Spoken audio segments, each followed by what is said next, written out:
वक्फ संशोधन कानून के खिलाफ दाखिल याचिकाओं पर आज यानी कि 21 मई को सुप्रीम कोर्ट में सुनवाई के दौरान कई बड़ी बातें निकल कर आई हैं। जानिए, बड़ी खबर आप तक पहुंचा रहे हैं। केंद्र ने क्या कुछ कहा है इस पर और कोर्ट ने क्या इस पर जवाब दिया है, जानिए। केंद्र ने कहा है कि कोई भी याचिकाकर्ता व्यक्तिगत रूप से कानून से प्रभावित नहीं है। उन्होंने कहा कि सिर्फ कुछ लोग दाखिल याचिका करके पूरे मुस्लिम समुदाय का प्रतिनिधित्व नहीं बन सकते। वो ये नहीं कह सकते कि जिन चीजों से उन्हें दिक्कत है पूरा मुस्लिम समुदाय भी वही सोचता है। ये केंद्र की तरफ से कहा गया है। केंद्र की तरफ से ये भी कहा गया, सॉलिसिटर जनरल तुषार मेहता की तरफ से, कि संसद ने सोच विचार कर कानून बनाया और कानून बनाए जाने से पहले लाखों लोगों के सुझाव लिए गए। एसजी मेहता ने कहा कि कुछ लोग खुद को पूरे मुस्लिम समुदाय का प्रतिनिधि नहीं बना सकते और वक्फ कानून में 1923 से ही कमी चली आ रही थी, जिसे दुरुस्त किया गया है।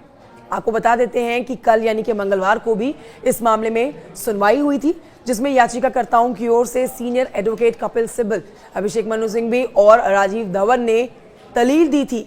और इसी पर आज एसजी तुषार मेहता ने केंद्र का पक्ष रखते हुए कहा कि 1923 से 1995 के कानून तक व्यवस्था थी कि सिर्फ मुस्लिम ही वक्फ कर सकता है, लेकिन साल 2013 में चुनाव से पहले कानून बना दिया गया कि कोई भी वक्फ कर सकता है। उन्होंने कहा कि सरकार ने इसे सुधारा है और वक्फ करने के लिए कम से कम 5 साल से इस्लाम धर्म का पालन करने की शर्त को रखा है। इस पर आपको बताएं कि एसजी तुषार मेहता ने यह भी कहा है कि अगर कोई किसी की जमीन का इस्तेमाल कर रहा है, उसके पास उस जगह के कागज नहीं है और उसका दावा है कि ये अनरजिस्टर्ड वक्फ बाय यूजर है, सरकार के रिकॉर्ड में संपत्ति सरकारी है, तो क्या इसकी जांच नहीं होगी? आगे आपको बताएं कि याचिकाकर्ताओं ने कल सुनवाई में संपत्ति के रजिस्ट्रेशन पर आपत्ति जताई थी और कहा था कि 100 से 200 साल पुराने वक्फ के कागजात कहां से आएंगे।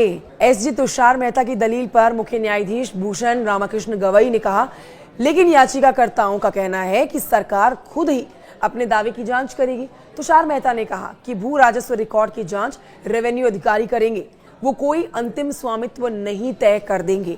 प्रभावित पक्ष के पास कोर्ट जाने का रास्ता है। तो ये अब तक की बड़ी अपडेट आप तक पहुंचा रहे हैं। वक्फ कानून के ऊपर सुप्रीम कोर्ट में लगातार हर दिन कई घंटों सुनवाई चल रही है। ताजा अपडेट आप तक पहुंचाइए, कमेंट करके बताइए जानकारी कैसी लगी आपको।